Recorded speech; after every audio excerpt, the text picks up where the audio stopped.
Donald Trump ने आखिरकार इस युद्ध के बीच रशिया के राष्ट्रपति व्लादिमीर पुतिन से फोन पर बात की है। यहां सवाल यही है कि क्या राष्ट्रपति ट्रंप ईरान के खिलाफ लंबे युद्ध से डर गए हैं और 500 किलो का बम जहां पर इजराइल में गिरा था, हम उस इम्पैक्ट साइट पर इस समय मौजूद हैं। सबसे अधिक मौतें यहीं पर बेत शेमेश में देखी गई थी, जहां Iran was a very powerful military country. अस्सलाम वालेकुम। ईरान वर्सेस इसराइल अमेरिका की जंग के कल 12वें दिन क्या हुआ, इस बारे में डिटेल्स में बात करेंगे। अमेरिका, इसराइल और ईरान के दरमियान चल रही इस जंग ने पूरे रीजन को एक खतरनाक मोड़ पर लाकर खड़ा कर दिया है। इसराइली डिफेंस फोर्सेस ने कल ईरान के अंदर कई बड़े मिलिट्री और इंफ्रास्ट्रक्चर साइट पर जबरदस्त हमले किए हैं। रिपोर्ट के मुताबिक तेहरान और उसके करीब के इलाकों में कई जोरदार धमाके सुनाई दिए और मेहराबाद इंटरनेशनल एयरपोर्ट के करीब भी नुकसान की खबरें सामने आई। इसराइल ने सिर्फ ईरान ही नहीं बल्कि लेबनान के कैपिटल बेरूत में भी नए हमले किए हैं। दहिया एरिया जो हिजबुल्लाह का स्ट्रॉन्ग होल्ड माना जाता है, वहां भी इसराइल स्ट्राइक रिपोर्ट हुई है। लेबनीज अथॉरिटीज के मुताबिक कई इलाकों में लोगों को घर छोड़कर भागना पड़ा है और हजारों लोग डिस्प्लेसमेंट का शिकार हो चुके हैं। यूनाइटेड नेशन के स्पोकपर्सन ने कहा है कि लिटानी रिवर के साउथ में रहने वाली लगभग पूरी पॉपुलेशन इस कॉन्फ्लिक्ट से मुतासिर हो चुकी है। हॉस्पिटल्स पर ज्यादा प्रेशर है कि कई पेशेंट को ट्रीटमेंट मिलना मुश्किल हो रहा है। दूसरी तरफ ईरान ने भी कहा है कि उन्हें इसराइल पर अब तक का सबसे बड़ा हमला किया है। ईरानियन मीडिया के मुताबिक ईरान ने इसराइल पर बैलिस्टिक मिसाइल फायर किए हैं और कई मिसाइल इसराइल के मिलिट्री और इंटेलिजेंस टारगेट की तरफ भेजे गए। ईरान का कहना है कि उसने हैफा, टेल अवीव और यरूशलेम के करीब स्ट्रैटेजिक साइट्स को टारगेट किया है। इसराइल डिफेंस सिस्टम ने कई मिसाइल इंटरसेप्ट किए, लेकिन फिर भी कुछ जगह धमाकों की आवाज सुनाई दी। ईरान ने सिर्फ इसराइल ही नहीं बल्कि मिडिल ईस्ट में मौजूद अमेरिकन मिलिट्री बेसेस को भी टारगेट करने का दावा शुरू कर दिया है। IRGC के मुताबिक कुवैत और बहरीन में US बेसेस पर मिसाइल हमले किए गए। ईरान का कहना है कि अल उदैरी हेलीकॉप्टर एयरबेस, अली अल सलेम एयरबेस और बहरीन के नेवल बेस को टारगेट किया गया। इस जंग के बीच कतर भी मिसाइल थ्रेट का सामना कर रहा है। कतर के मिनिस्ट्री ऑफ डिफेंस ने कंफर्म किया है कि एक नया मिसाइल अटैक इंटरसेप्ट कर दिया गया है। ऑफिशियल का कहना है कि सिक्योरिटी थ्रेट्स अब खत्म हो चुके हैं और सिचुएशन नॉर्मल हो गई है। ईरान ने एक और बड़ी धमकी दी है कि अगर अमेरिका और इसराइल के हमले जारी रहे तो रीजन में अमेरिकन कंपनीज के इकोनॉमिक सेंटर्स और बैंक को भी टारगेट कर सकते हैं।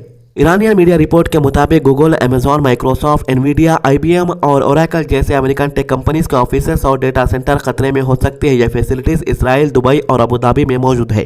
ईरान के एम्बेसडर ने यूनाइटेड नेशन में कहा है कि अब तक हमलों में लगभग 9600 सिविलियन साइट्स को टारगेट किया गया है, जिसमें घर, मार्केट, हॉस्पिटल और स्कूल शामिल है। ईरान का कहना है कि अब तक 1300 से ज्यादा लोग शहीद हो चुके हैं और 8000 से ज्यादा घर तबाह हो चुके हैं। यूनाइटेड नेशन सेंटर कमांड ने कहा है कि जंग के दौरान लगभग 140 अमेरिकन सोल्जर जख्मी हो चुके हैं। दूसरी तरफ ईरान का कहना है कि वो सिर्फ मिलिट्री टारगेट पर हमला कर रहा है और सिविलियंस को नुकसान पहुंचाने का इरादा नहीं रखता। इस जंग के दरमियान स्टेट ऑफ हॉर्मुज में भी सिचुएशन खतरनाक हो गई है। ब्रिटिश मिलिट्री के मुताबिक एक कार्गो शिप को अननोन प्रोजेक्टाइल लगा है, जिसकी वजह से शिप में आग लग गई और क्रू को इमरजेंसी इवैक्यूएशन करना पड़ा। US मैरीटाइम थ्रेड ऑपरेशन ने कहा है कि जंग के शुरू होने के बाद अब तक 13 शिप पर हमले रिपोर्ट हो चुके हैं। अमेरिका ने ईरान को पहले ही वार्निंग दी थी कि अगर ईरान स्ट्रेट ऑफ हॉर्मुज के करीब माइंस बिछाने की कोशिश करेगा तो उसे सख्त जवाब दिया जाएगा। इस वार्निंग के बाद US फोर्सेस ने ईरान के 16 माइन लेइंग शिप्स को डिस्ट्रॉय कर दिया है। इस जंग का असर दुनिया की ऑयल मार्केट पर भी पड़ रहा है। ब्रेंट क्रूड ऑयल की प्राइस 5% से ज्यादा बढ़कर $92 पर बैरल तक पहुंच गई है। ईरान ने वार्निंग दी है कि अगर जंग बढ़ गई तो ऑयल प्राइस $200 पर बैरल तक पहुंच सकता है। सऊदी अरब ने भी अपनी ऑयल सप्लाई स्ट्रैटेजी बदल दी है ईरान के पॉसिबल ब्लॉकेज से बचने के लिए। सऊदी अरामको ने कुछ बायर्स को कहा है कि ऑयल रास टरोना पोर्ट के बजाय रेड सी का यनबू पोर्ट से कलेक्ट करे। ऑयल का ईस्ट वेस्ट पाइपलाइन के जरिए यनबू तक भेजा जा रहा है, जहां से एक्सपोर्ट किया जा रहा है। इस जंग के बीच गल्फ कंट्रीज न्यूक्लियर इमरजेंसी के लिए भी तैयारी कर रहे हैं। बहरीन की एक गवर्नमेंट एजेंसी ने इंडिया के चंडीगढ़ में पैरास्यूटिकल कंपनी से कांटेक्ट किया है। ये कंपनी प्रोशियन ब्लू कैप्सूल्स बनाती है जो न्यूक्लियर रेडिएशन के इफेक्ट को कम करने के लिए यूज होती है। एजेंसी ने पूछा कि क्या वो लगभग 10 मिलियन कैप्सूल प्रोड्यूस कर सकती है। जी हाँ, Prussian blue medicine radioactive element को बॉडी से निकलने में मदद करती है। अगर रेडियो एक्टिव पार्टिकल्स बॉडी में चले जाए तो यह कैप्सूल इंटेस्टाइन्स में उन्हें बिंड कर देती है और स्टूल के जरिए बॉडी से बाहर निकाल देती है। इस जंग का असर सिविल एविएशन पर भी पड़ रहा है। एयर इंडिया और एयर इंडिया एक्सप्रेस ने अनाउंस किया है कि आज वेस्ट एशिया के लिए 58 फ्लाइट ऑपरेट की जाएंगी। एयरलाइन सिचुएशन को क्लोजली मॉनिटर कर रही है। बहरीन की नेशनल एयरलाइन गल्फ एयर ने अपने कई एयरक्राफ्ट टेम्पररी तौर पर सऊदी अरेबिया के एयरपोर्ट पर शिफ्ट कर दिए हैं ताकि मिसाइल थ्रेट से बचा जा सके।